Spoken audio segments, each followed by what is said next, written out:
When I started stumbling and I started making the mistakes, that I realized that now that person who I have not forgiven 2 years back, now I know what he feels like. Very important understanding of life, that you will only get opportunities if you're good. And if you're not good, don't expect opportunities. The best example I could ever give is Abraham Lincoln, losing every election he ever had till he won the presidency. You know, I actually have the feeling that my life hasn't started yet. We all have two lives. The second one begins the day we realize that we only have one life. Wow.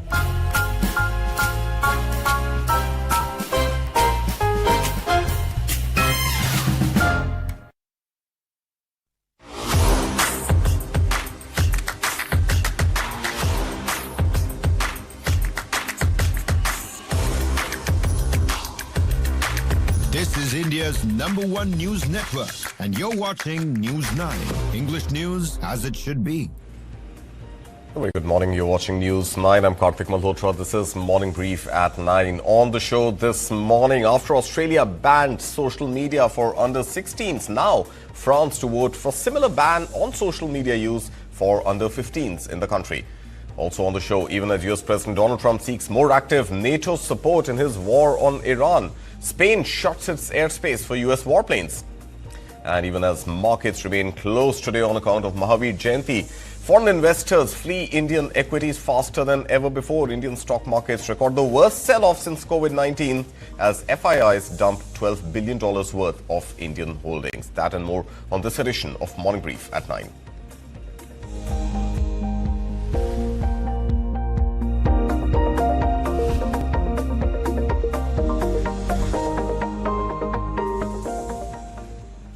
You're watching Morning Brief at 9 this Tuesday morning. Here's a quick look at the headlines.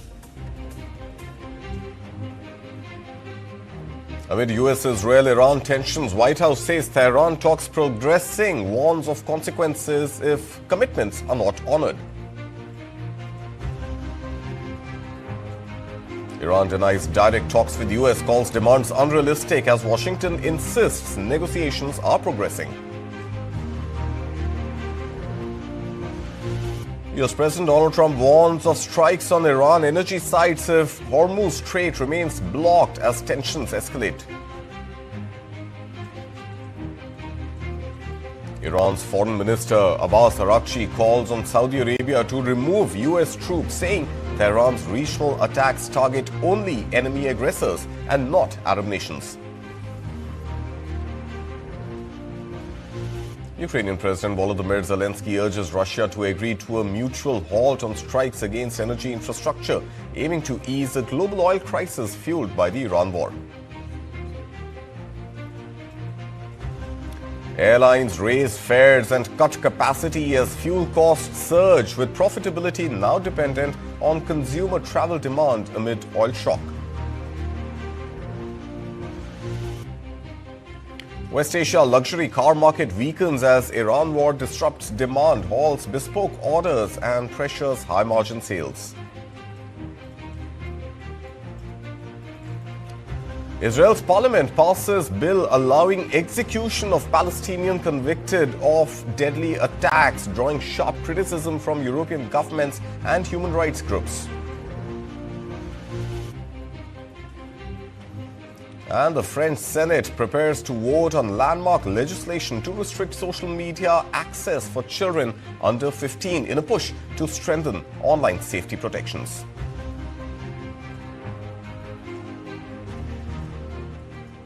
And let's start with the latest developments in the war on Iran. Amid heightened tensions between the US, Israel and Iran, White House Press Secretary Caroline Leavitt said talks with Tehran are ongoing and showing progress. Leavitt added that any assurances given behind closed doors will be closely tested, with Washington prepared to hold Iran accountable. She warned that failure to honor commitments could trigger military consequences, as outlined by the US president. According to her, Iranian representatives appear more reasonable in private negotiations than their public stance suggests. How do you ensure that you're making a deal with the people who can actually implement it? Well, that's part of the ongoing process that's taking place. In the ongoing negotiations, of course, anything that they say to us privately will be tested, and we will ensure that they are being held accountable to their word. And if they are not, the president has laid out the military consequences that the Iranian regime will see if they don't hold true to the words that we are hearing privately behind the scenes. When the president says more reasonable, again, these folks are appearing more reasonable behind the scenes privately in these conversations than perhaps some of the previous leaders who are now no longer on planet Earth. The president has set a deadline for April 6th in just 1 week. What does the president need to see to not move forward with those strikes by April 6th? Well, I think he said it in his Truth Social post this morning. He wants to see a deal over the next 10 days. That timeline is waning, several days left, and we'll see. I won't get ahead of it. We'll see what happens in the end of the 10-day period. And even as Washington maintains that talks with Tehran are progressing, Iran is publicly pushing back. Iranian Foreign Ministry spokesperson Ismail Baghaei has denied any direct negotiations with the United States, calling U.S. demands excessive, unrealistic and illogical. Now, Baghaei insisted that no direct talks have taken place since the last round of negotiations and dismissed reports of ongoing engagement. He also warned that Iran would not remain passive in the face of what he described as illegal aggression by the United States and Israel, signaling a more assertive stance. We have had no direct negotiations with America so far. Since the last round of negotiations until now, the US demands have been very excessive, unrealistic and illogical. The meetings that Pakistan has with neighboring countries are, well, a framework they themselves have established. We have not participated in this framework. Can it be allowed that Iran and Iranians be in a position of confronting the illegal aggression of America and the Zionist regime to use the available capabilities on the soil of regional countries while our armed forces remain silent? The duty of every authority demands that it respond to such cases with all its power. US President Donald Trump has issued a stark warning to Iran, saying Washington could target key energy infrastructure if the Strait of Hormuz is not reopened. In a post on Truth Social, Trump said the US would completely obliterate Iran's electric generating plants and oil facilities if the crucial shipping route remains blocked. The warning comes as Iran escalates retaliation against US and Israeli strikes, targeting Israel, American bases and even Gulf states, while effectively choking fuel exports through the Strait of Hormuz. The disruption has raised alarm across global energy markets.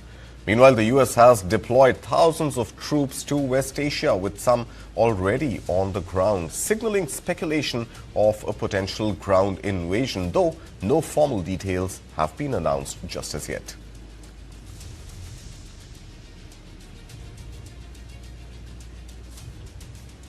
Meanwhile, British Prime Minister Keir Starmer is set to meet business leaders at Downing Street to assess the impact of the Strait of Hormuz blockade amid growing fears of fuel shortages and rising energy costs. Ahead of the meeting with energy and shipping sector leaders, Starmer called for a wide-ranging discussion on keeping the crucial route open, saying it remains the most effective way to bring down energy prices. Earlier in the day, Starmer launched Labour's campaign for the 2026 local elections, where he acknowledged the uncertain global backdrop shaped by conflicts in Iran and Ukraine. He stressed that the UK would not be dragged into the Iran war, while assuring that energy bills are expected to fall through June despite ongoing tensions. We're bringing together the shipping sector, insurance and energy, because obviously that's a focus of concern. A lot of discussion about the Straits of Hormuz and what we can do to get the straits opened, which is the single most effective way to bring energy prices down. But we're wide-ranging discussion. It'll then feed in. I will have a COBRA tomorrow, another COBRA, to look at the economic impacts of the war and making sure that everything that we need to have in place, everything is monitored and audited properly. So this will feed into that tomorrow, but it'll be a very good roundtable this afternoon to discuss with the key sectors the impact on them and what we can do on it and what we can do together. And in the latest twist of events, U.S. President Donald Trump is considering asking Arab nations to help bear the cost of the Iran war, according to White House Press Secretary Caroline Leavitt. Now, speaking to reporters, Leavitt said the idea has been floated by Trump, though she declined to elaborate further, noting the president may address it directly. Back during the Persian Gulf War, 1990, 1991, Arab countries paid for the vast majority of the cost of the war. Kuwait, Saudi Arabia, the UAE. Who's paying for the cost of this war? Will those Arab countries step up to do just that? Well, I think it's something the president would be quite interested in calling them to do. I won't get ahead of him on that, but certainly it's an idea that I know that he has and something that I think you'll hear more from him on.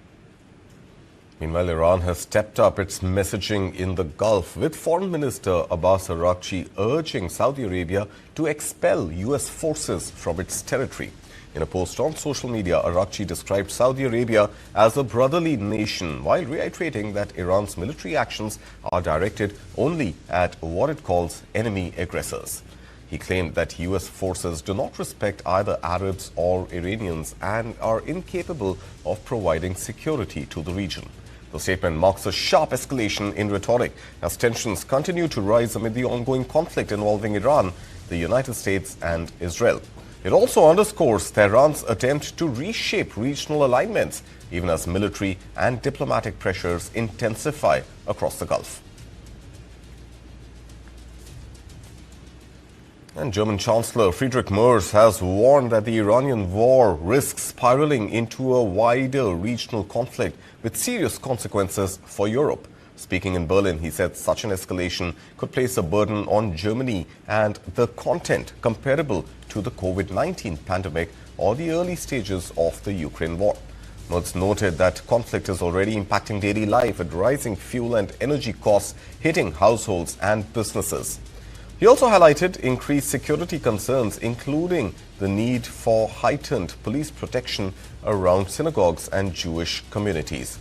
Merz further proposed forming an international contact group to coordinate post-war aid efforts and manage the broader fallout of the conflict.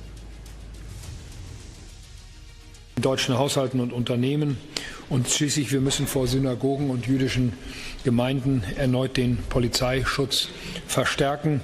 Wächst sich dieser Krieg zu einem regionalen Großkonflikt heraus, dann kann er Deutschland und Europa noch stärker belasten, so stark wie wir es zuletzt in der Covid-Pandemie oder zu Beginn des Ukraine-Krieges. And Australian Prime Minister Anthony Albanese has called for greater clarity from U.S. President Donald Trump on the objectives of the ongoing Iran war, while urging de-escalation to protect the global economy. Albanese said that while initial goals such as preventing Iran from acquiring nuclear weapons and limiting its military capabilities were clear, any push for regime change would be far more complex and historically difficult to achieve. He warned that the conflict, which has spread across West Asia, is already disrupting energy supplies and impacting global markets. I want to see more certainty in what the objectives of the war are, and I want to see a de-escalation. So a de-escalation is in the global economy's interests. I have nothing but contempt for the Iranian regime. At the beginning of the conflict, the objectives were outlined as one, stopping Iran getting a nuclear weapon, agree, and clearly has been achieved. Secondly, degrading the opportunity that Iran has for engaging in military action, either overt or through its proxies. The third was regime change. And I think that very clearly history tells us that regime change imposed from outside is very difficult. Tends to happen from the bottom up within a country rather than being imposed from outside. And in a bid to ease rising cost pressures, the Australian Prime Minister has announced a temporary cut in fuel taxes as the Iran war continues to drive up global energy prices. Now, the government will halve the fuel excise on petrol and diesel for a period of 3 months, aiming to provide immediate relief to households as well as businesses. Anthony Albanese said that while Australia's fuel supply remains stable for now, prolonged conflict could worsen economic impact. He acknowledged growing public concern over rising costs, stressing that the government has a plan to manage the fallout. Announcing the Commonwealth Government will halve the fuel excise on petrol and diesel for 3 months. While Australia's fuel supply outlook remains secure in the near term, we need to be very clear as well with Australians that the longer this war goes on, the worse the impacts will be. And I and the government understand that people are really worried, but we have a plan to get through this. We understand the cost pressures for people are very real as the impact of the war on the other side of the world plays out right here. And moving on to Africa now, fuel prices in Nigeria have surged to record highs, highlighting how even oil-producing nations are not immune to global energy shocks. Industry data shows that despite the ramped-up production at the Dangote petroleum refinery, the country has not been able to fully shield itself from the impact of the ongoing war in West Asia. The spike is adding to inflationary pressures, raising transport and living costs for millions across the country. Nigerian barber Wale Johnson says his clients are now paying 50% more for a haircut than they did just a few weeks ago. Global price shocks driven by war in the Middle East have caused his expenses at his Lagos shop to climb from around $20 a week to 35. And they all understand. Even though some of them are not ready to comply, but they don't have any choice by the time we explain to them. Increased petrol and transportation costs mean Johnson has to spend more on everything from aftershave to clipper oil. And all that's despite the giant Dangote petroleum refinery less than 50 miles from Johnson's shop. It became fully operational early this year and was designed to transform Nigeria into a major exporter of refined products. But it has failed to shield the country from the energy market impact of the Iran conflict. To us, Nigerians, that we have crude oil and a refinery by our Nigerians man, I think it should be more lesser than this. For decades, Nigeria suffered from inadequate refining capacity. That repeatedly led to fuel shortages, though government subsidies kept pump prices low. President Bola Tinubu removed that buffer when he took office in 2023. Now Nigerians are facing a 65% pump price spike, the largest among major African economies. In Johnson's densely populated Alimosho district, vast residential areas are plunged into darkness. People navigate dimly lit streets beneath power lines that deliver little electricity, forcing businesses like Johnson's to depend on costly generators. The impact of the 650,000 barrels per day Dangote refinery has been blunted by the need to import large volumes of expensive crude from abroad.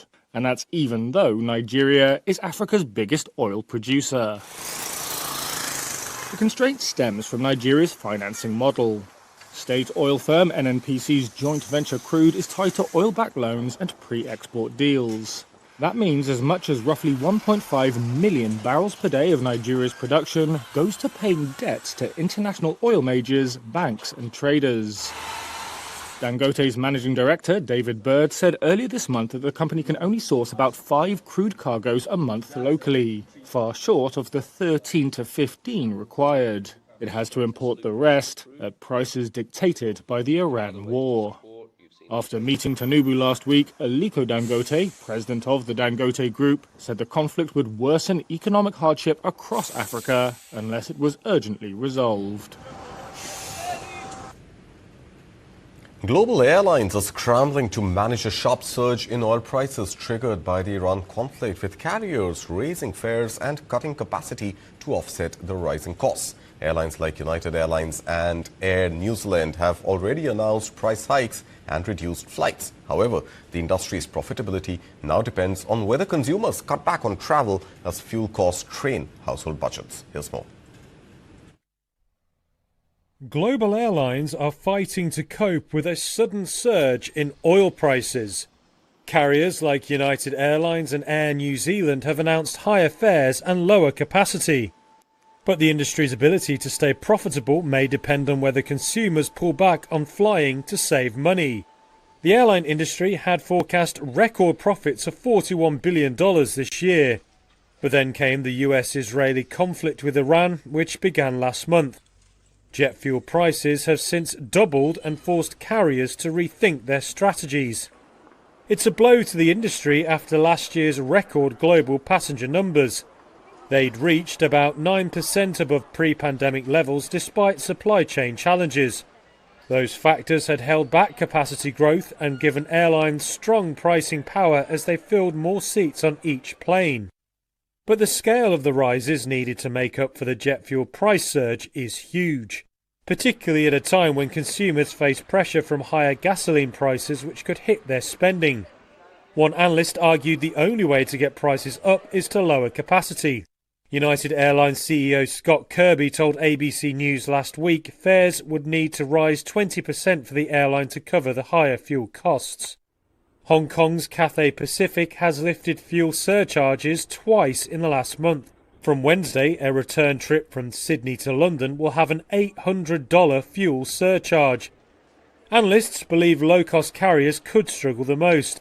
Their passengers are more price-sensitive than the corporate and wealthy consumers who have been targeted by premium rivals like Delta and United Airlines. The Middle East conflict is the fourth oil shock for the airline industry since the turn of the century, though it's the first where some carriers have spoken of concern about securing physical supplies of fuel due to the effective Strait of Hormuz closure. One leading analyst has argued the current oil shock is expected to widen the gap between financially strong and weaker airlines. They believe carriers with strong balance sheets, pricing power and reliable access to capital are better positioned to deal with ongoing pressures. And they argue airlines with low profitability and limited funding options may face more financial stress. And before we move any further, let's quickly cut across to Assam, where Finance Minister Nirmala Sitharaman is releasing the BJP manifesto. She's speaking at Guwahati. Let's listen in to the Finance Minister. I'm not going to the details of how many incidents. Comparison is so stark. Better government, better peace, better stability, better development. Welfare is at its scale. 2019, when Jal Jeevan Mission was launched, only 1.76% of rural households in Assam were covered with drinking water. Today, that is at 81.65%. Where is 1.76 in 2019 and where is 81.65 as of 2023-24? PM Awas Yojana, 20 lakh houses have been given. Arunodai, that very important scheme which the Chief Minister launched, India's largest state-level direct benefit transfer scheme. No other state has done it. The largest scheme, direct benefit transfer to citizens, 40 lakh families receive 1,250 every month. So 9,000 crores have been transferred in March 2026. Let's remember all these numbers. 1.75 Ayushman cards covering 92% of Assam population. Very important data, 77,702 crore loans have been disbursed under the PM Mudra scheme. That many number of small people have got money to run their own businesses. I come to a very sensitive issue for the Chai Bagan.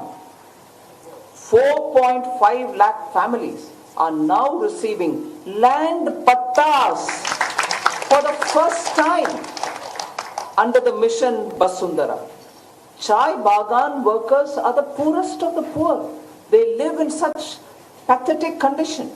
Here is a chief minister who thought they should get land pattas so that they can have some possession on which, let us say, you build PM Awas Yojana Ghar and give them so that they have a permanent roof over their head and a land on which they can say, this is mine.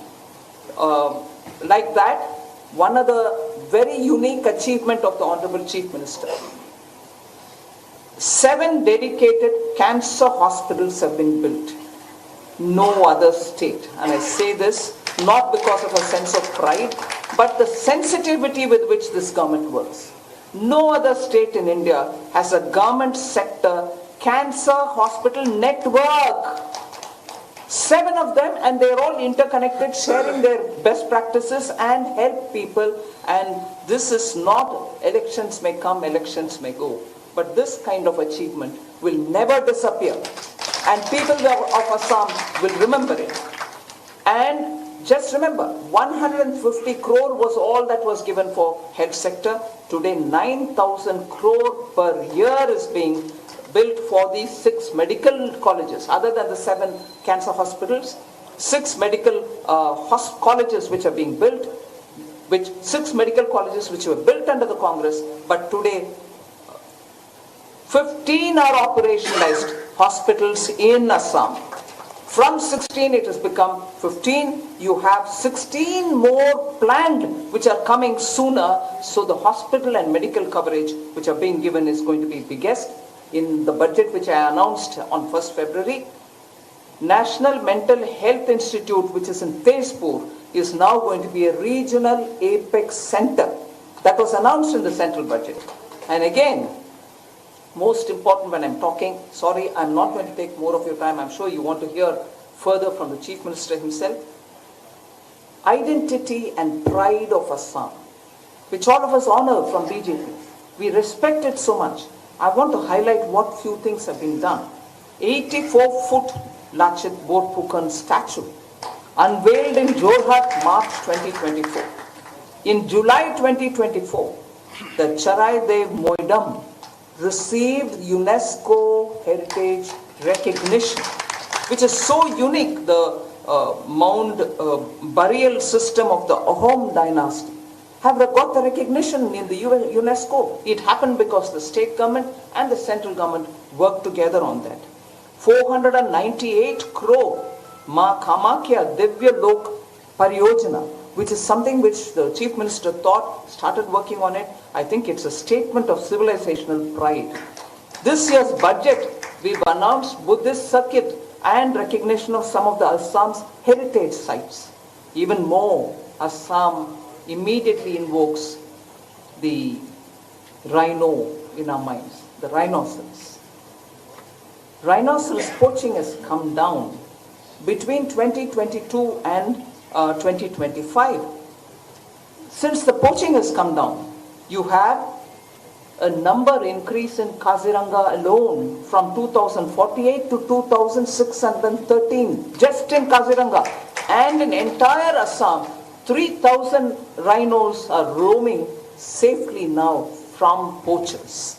So, one more, 46 Padma Awards have been given to Assam because we recognize Assam's talent, we honor its heroes and protect its heritage. Lastly, remember in 1983, the IMDT Act was passed, whereby illegal immigrants could not be sent out. They passed it. Supreme Court of India came out in 2005 to say, strike down this act because it is unconstitutional and it is the biggest hurdle and main impediment to identifying and deporting illegal immigrants. If that was in 83, Congress never forgot. They went on doing this. They also brought in almost 32 years, I want to say, Assam lived under extraordinary law of AFSPA because Congress could not bring peace, because they did not want to bring peace, because insurgency, like illegal immigration, was the main political tool of Congress, not a problem to be solved for them. And therefore, the entire state of Assam, every district in Assam was under AFSPA since 1990. For 32 years, Assam has been living like that. Today, that's not the case. You have seen peace brought in by the government. And finally, I did remind you, between 2001 and 2015, under Congress rule, no Indian can forget this. No Assami can forget this.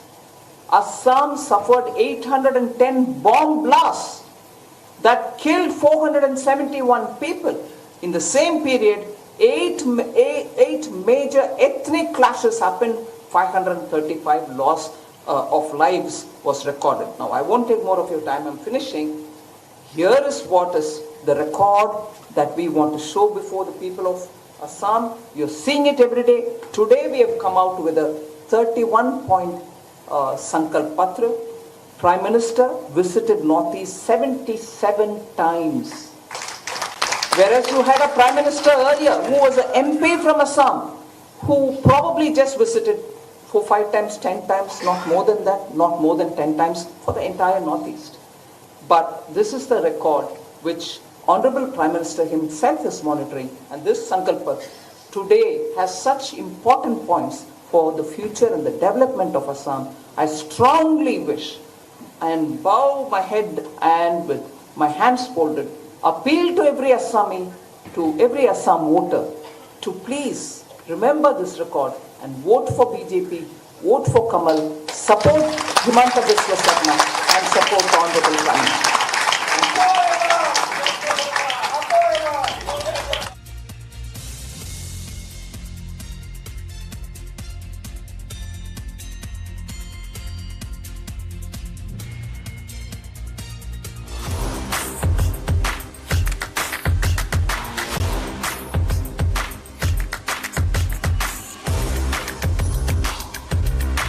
This is India's #1 news network, and you're watching News 9, English news as it should be.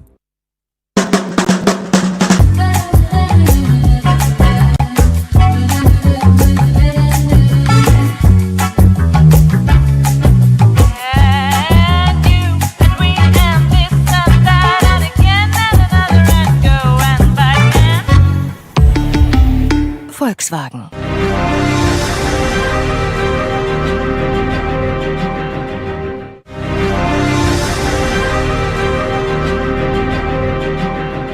At Tata Motors Commercial Vehicles, truck cabin safety begins at the design stage. We design cabins that preserve driver survival space and meet the gold standard of truck cabin safety, ECE R29.03. But we didn't stop at simulations. We tested for reality.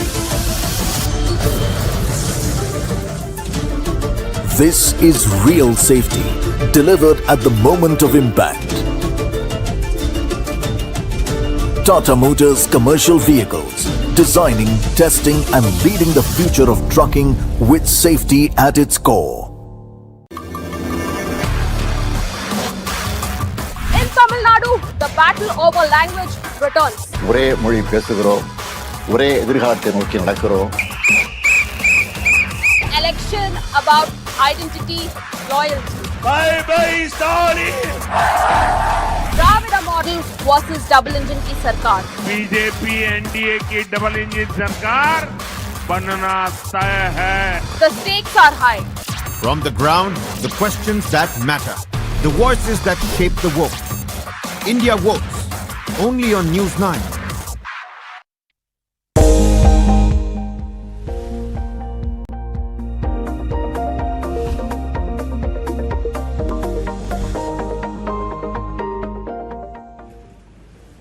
Welcome back. You're watching News 9. This is Morning Brief at 9. Now, Spain has escalated its opposition to the Iran war by closing its airspace to U.S. military planes involved in the conflict. The move goes beyond Madrid's earlier refusal to allow the use of jointly operated military bases.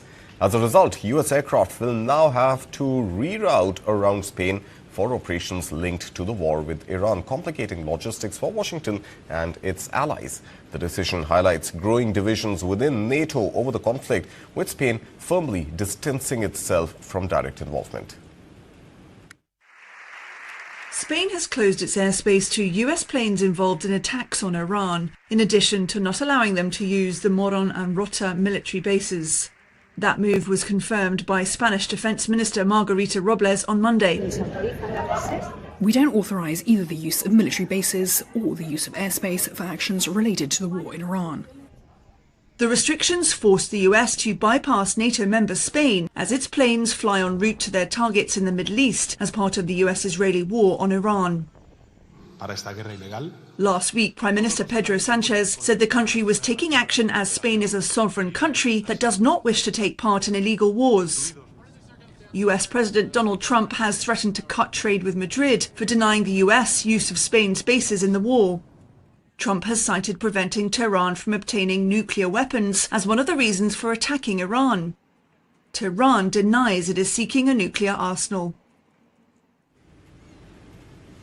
Well, luxury car makers are feeling the impact of the Iran conflict, with demand weakening across West Asia after the US-Israel war sent shockwaves through the region. Even ultra-exclusive models like Rolls-Royce Phantom, including bespoke editions such as the Phantom Arabesque, highlight the high stakes for the industry. The Middle East car market is under threat as demand is weakening almost everywhere after the US-Israeli war with Iran sent shockwaves across the region. In volume terms, the Middle East region accounts for less than 10% of global sales at most luxury car makers, but it punches above its weight in profit. A standard Rolls-Royce Phantom starts at about $572,400, and adding bespoke features for wealthy Gulf buyers can push prices to double or triple that. Many luxury dealerships in the Gulf closed temporarily after the war broke out in late February. Ferrari and Stellantis unit Maserati paused deliveries this month, although both say showrooms have since reopened. First Motors in Dubai, which sells all the top luxury car brands, shut its doors for the first few days after the war started, but has since reopened. Chris Bull is its director. There has definitely been a small decline in business in terms of people coming in and out the showroom, in terms of volume of sales of vehicles sold.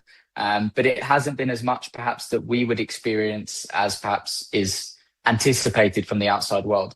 A hallmark of the region is the limited edition runs that allow automakers to charge hefty premiums for special wood trims, mother-of-pearl inlays or even gold leaf finishes. In 2024, JLR sold 20 special edition Range Rover Sport SV vehicles for around 3 times the starting price in Britain. But some industry executives say this bespoke business in the region has all but ground to a halt, and that luxury brands are watching nervously, hoping for a swift end to the conflict. Well, 3 United Nations peacekeepers from Indonesia have been killed in 2 separate incidents in southern Lebanon following a weekend of deadly Israeli strikes that also claimed the lives of journalists and medics. UN peacekeeping chief Jean-Pierre Lacroix strongly condemned the attack, stressing that peacekeepers must never be targeted.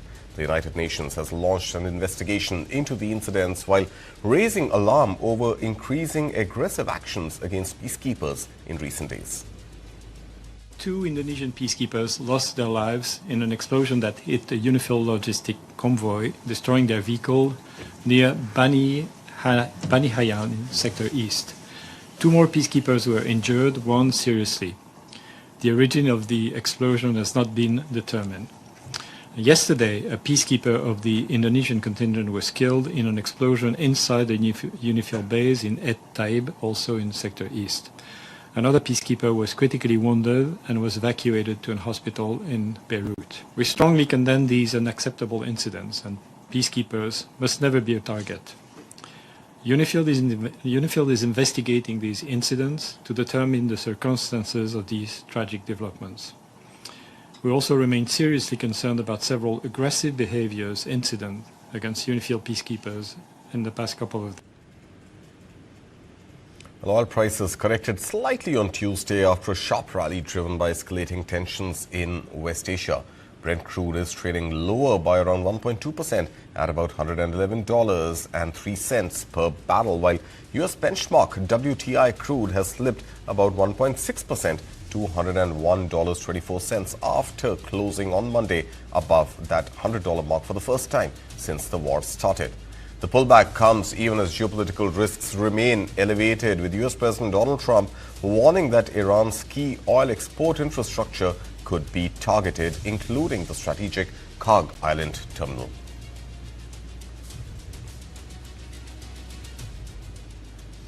And U.S. stock markets ended mostly lower on Monday as fresh warnings from the U.S. president to Iran and a widening West Asia conflict weighed again on investor sentiment. The S&P 500 and Nasdaq both closed in the red, while the Dow managed only marginal gains, reflecting a cautious and uncertain market mood. U.S. stocks ended mostly lower on Monday, with the exception of the Dow, which edged up marginally, while the S&P 500 shed about 0.4% and the Nasdaq slid more than 0.7%. President Donald Trump on Monday warned that the U.S. would obliterate Iran's energy plants and oil wells if Tehran does not open the Strait of Hormuz. His threats came as the Middle East conflict widened and after Iran described U.S. peace proposals as unrealistic. Since the war started, the Dow, Nasdaq, and small-cap Russell 2000 have all officially entered correction territory. And U.S. stocks are underperforming other global markets, says Melissa Brown, Managing Director of Investment Decision Research at SimCorp. Particularly last week, the U.S. had the worst return, among about 10 different markets.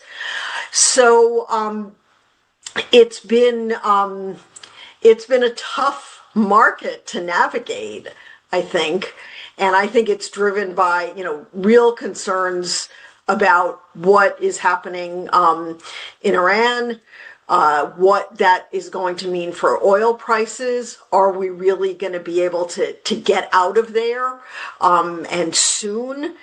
And can the Fed, even if the Fed does something, can they really be effective enough to keep inflation that would be driven by higher oil prices, keep it in check? So I think there's a lot of reasons for concern. Among the day's brighter spots, shares of Microsoft edged higher after the tech giant unveiled new features in its Copilot research assistant that would allow users to utilize multiple AI models simultaneously.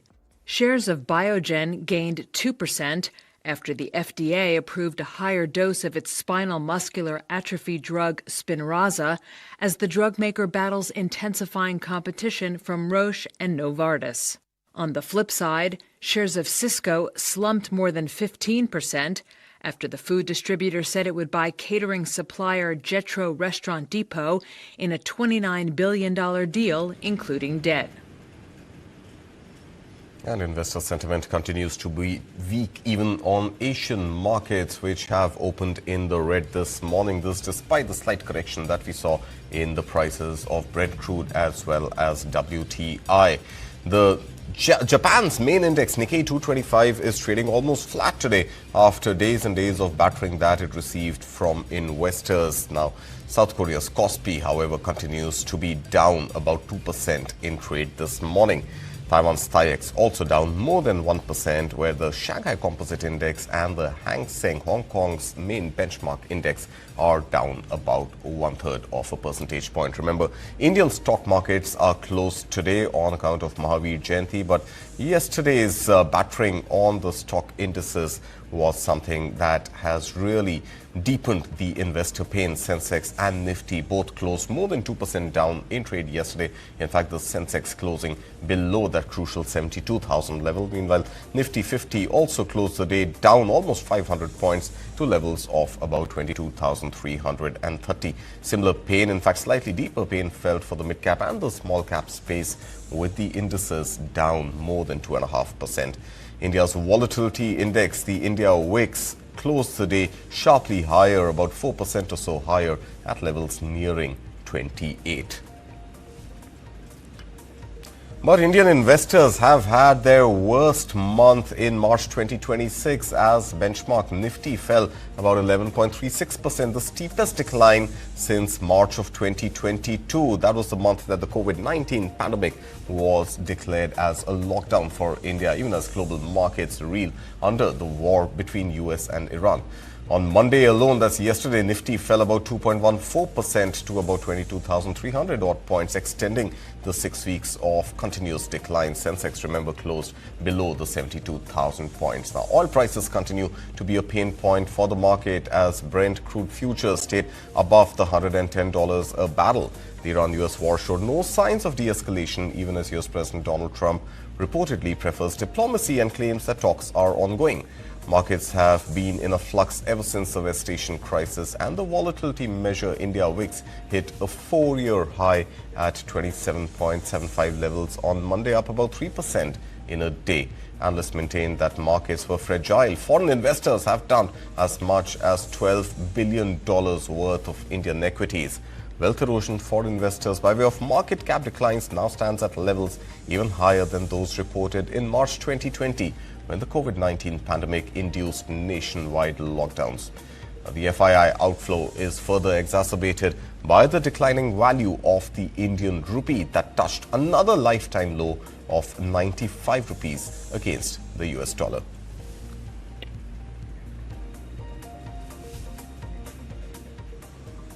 And on to other news now. Make My Trip shares on Nasdaq declined about 3.5% on Monday before closing flat after the short seller Morpheus Research released a report alleging anti-competitive behavior and accounting concerns at the online travel company.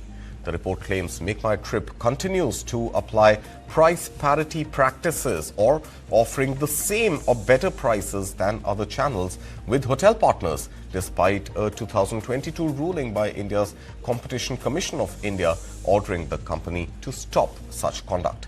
Now, back in 2022, CCI had imposed a fine of roughly $26.1 million, citing what it described as anti-competitive and abusive practices related to the company's hotel marketplace. Now, Morpheus Research, which disclosed that it holds a short position in Make My Trip, said it conducted interviews with as many as 103 industry participants, including former employees. Now, according to the report, Make My Trip may still enforce price parity indirectly through a price competitiveness score used to determine hotel rankings on its platform, even without formal contractual requirements. The short seller also pointed to potential accounting issues, including the company's treatment of the 2022 CCI fine of over $26 million. While Make My Trip paid a 10% deposit at part of its appeal process, Morpheus estimates that the remaining liability, including accrued interest, could reach about $34 million. Now, the next hearing in the appeal is scheduled for April 29th of this year. The report also highlighted a $20 million receivable tied to the now insolvent airline Go First, noting that only half of that amount has been provisioned for impairment. Additionally, Morpheus questioned Make My Trip's reliance on adjusted financial metrics. The report noted that since 2021, there has been a $212 million gap between the company's adjusted profit figures and its profits reported under the International Finance Reporting Standards. Make My Trip currently controls roughly 50% of India's online travel agency market, with hotel room night bookings accounting for about 43% of its margin. The company has a market value of around $3.5 billion. The report also claims the company is gradually losing market share to rivals such as Bookings.com and its subsidiary Agoda, citing interviews with hotel and airline executives. A response from Make My Trip to News 9's request for comment is awaited.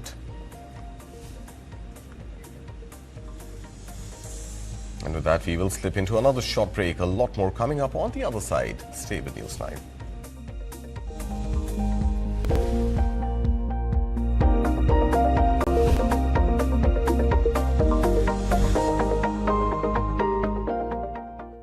The LPG shortage is now being felt across several cities in India. Our reporters traveled across the country to bring you the ground reality. It's impacting your and my kitchen. Gas crisis hits kitchen fires. Restaurants and small businesses shutting down. Very difficult because everything runs on LPG. LPG cylinders are running short. Supply shortage, hoarding, or panic buying? What's the government doing to control the crisis? So the question is whether India is prepared. News 9 ground reports. Growing uncertainty over the availability of LPG in the national capital. We are here at the ground. News 9 will be tracking the problems of the people. But the people that we spoke to on ground have a different story to tell. Will be continuous coverage. Continuous coverage on News 9. In your interest. In Kerala, politics turns tense yet again. Can faith in Sabrimala torpedo politics? Will corruption allegations decide the mandate? From the ground, the questions that matter. The voices that shape the vote. India votes. Only on News 9.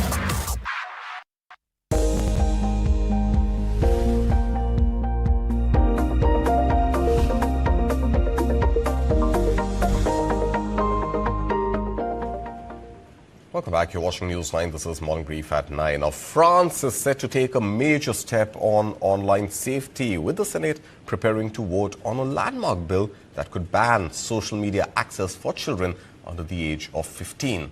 The proposed law aims to curb excessive screen time and protect young users amid growing concerns over mental health, online harm and digital addiction. The outcome of the vote is being closely watched as governments worldwide grapple with how to balance digital freedom and child safety.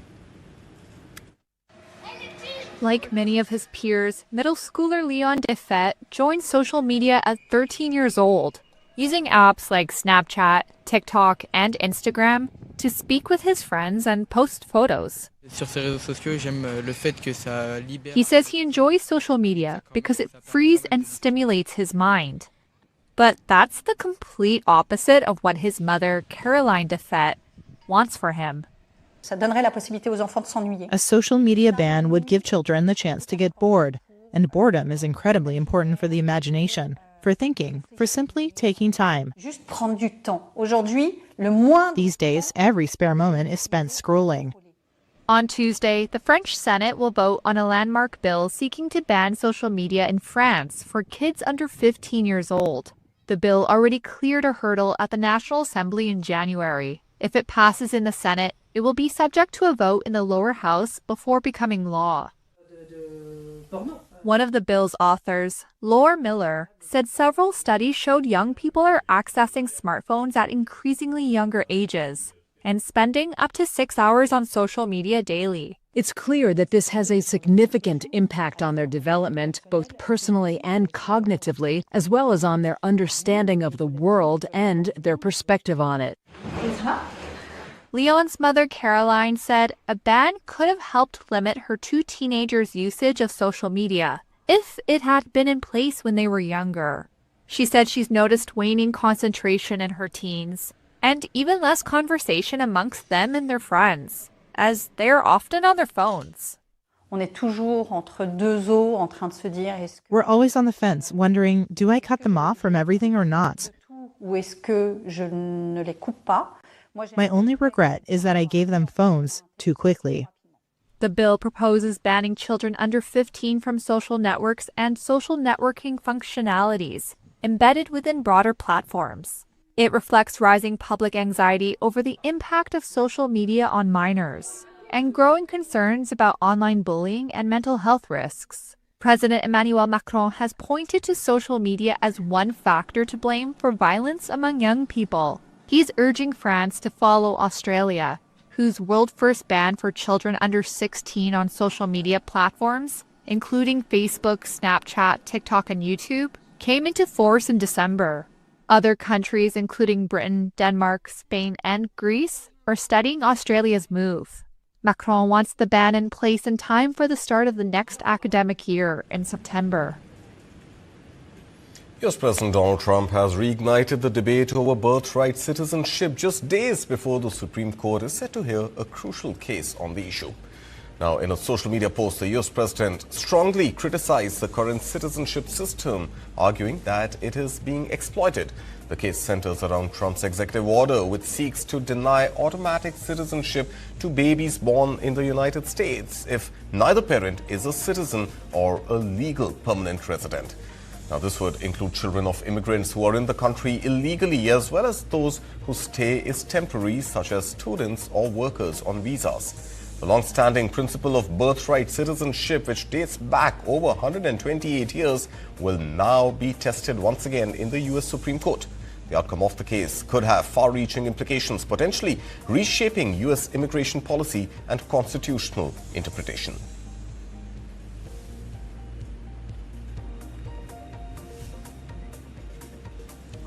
And finally, Europe's aviation sector has reached a key sustainability milestone, with airlines hitting and possibly even exceeding the mandated 2% usage of green jet fuel in 2025. Officials say the uptake of sustainable aviation fuel, or SAF, is helping carriers strengthen their environmental credentials as the region pushes to reduce dependence on traditional hydrocarbons. We leave you with that story. Europe's aviation sector hit and may well have surpassed a 2% mandate for green jet fuel last year.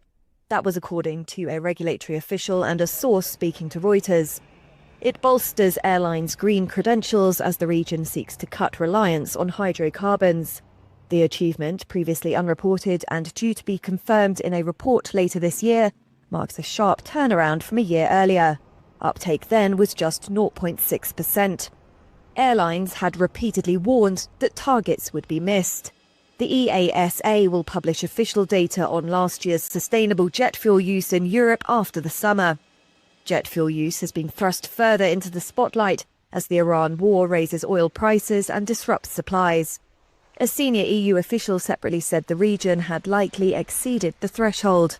Airlines for Europe, whose members include Ryanair, Lufthansa and British Airways owner IAG, has urged regulators to scale back the requirement. They argue that supply is limited and